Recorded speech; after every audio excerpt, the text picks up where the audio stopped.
Hey guys, welcome back to the channel. I have had quite a bit of interest on this integrated folding lower system here that's built into the lower receiver. This one is a 17 design. There has been another company that has made basically an exact copy of this, and I think these are both licensed from New Frontier. The New Frontier integrated folding lower receiver, I think, is called C4.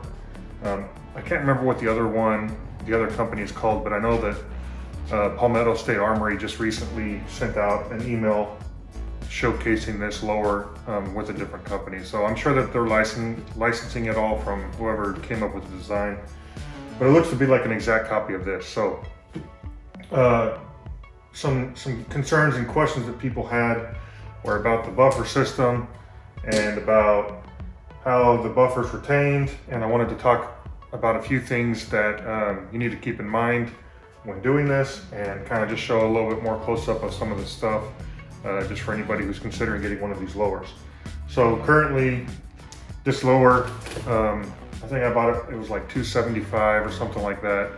I've seen them going for like $299 or $350 based on what brand you get.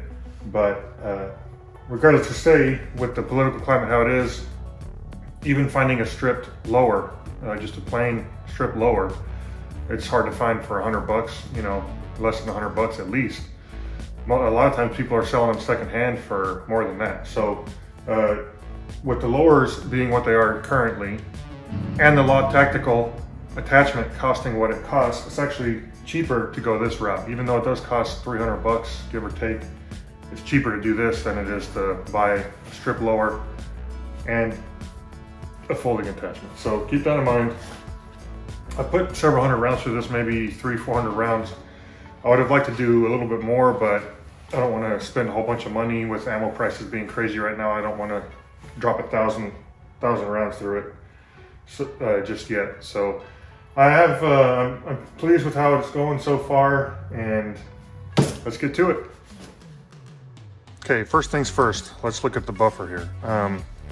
So some people have complained about not being able to use their current buffer. Maybe they got like a higher end, you know, adjustable weight buffer, whatever.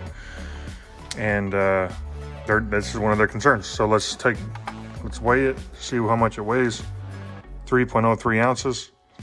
So you can kind of use that to roughly guesstimate what the closest buffer is on the market. One of the options that I was maybe kind of troubleshooting to see if this is the only buffer that can be used is this is kind of a similar attachment like what Laud Tactical uses. I got this with the Chinese knockoff folder that I have shown in my other video. But you can attach this to the bolt, and then basically it acts very similar to how this would. I thought maybe I could test it out and see what the difference was, right? So this goes in the back of the bolt, and you can see it's a little bit too long. This one is a little bit too long. There might be other ones out there that are the right size. I'm not too sure about that, but this one, the Chinese knockoff one, does not work. But I mean, if that's something that's an issue for you and you want to go around looking for one that fits your needs, that would also work. This was just barely too long to fit inside the actual folding attachment here and be able to fold, but this is also longer than what you would need for a regular buffer as well. So I believe if you find one or make one yourself that's a little bit shorter than this, you could probably use a regular buffer system in this and not have to worry about the extension being on the buffer itself. You can add the extension to the bolt, but that's all above what I'm willing to do since I already have this and I don't really care about the weight. It seems to function just fine how it is. I also had pulled this out, punched this pin out just to see what kind of weights they were. It was a solid piece of steel. I'll show you guys now. So I went ahead and punched that pin out, just take off the rubber, and this is what the actual weight looks like that's in this buffer. So let's go ahead and weigh this. Zeroed 1.59, 1.6 ounces. So I believe, you know, if the buffer weight is an issue for you, you can easily tune your weight based on what kind of different kind of buffer weights you actually add in these things. Also, if you look, the tip of this kind of looks a little bit beat up. You know, it feels a little bit gnarled, but there's no telling if it's going to get worse or if it's just kind of rubbing off some of the coating from this initial use. So that's something that I need to keep an eye on moving forward. So now let's talk about how this all plays into your integrated folding lower. So this is a typical spring and buffer system, right? I mean, that's what you do. You slide it in the buffer tube, and then you have a little retaining pin that basically rests on the edge like this and keeps it from shooting out. The way that this one works is, you see I have it open, it's got a threaded portion right here, which has a set screw, and then this is your regular spring and buffer catch right here that I have in this end. So you just basically, you know, put in your catch and your spring, and then you thread this on. This is actually a pretty annoying step to do because there's so much spring tension, you know, as you're using your Allen key and pushing this in, trying to thread it in. It's just really difficult to try and get it on perfect. So I have not done it yet, but I'm probably going to snip about half of this spring off. So that way there's at least still some spring tension in there, but it's not all of it, you know, put together. And because this is threaded, you can still kind of tune how far in you thread this in, and like basically add the right amount of spring tension that you want.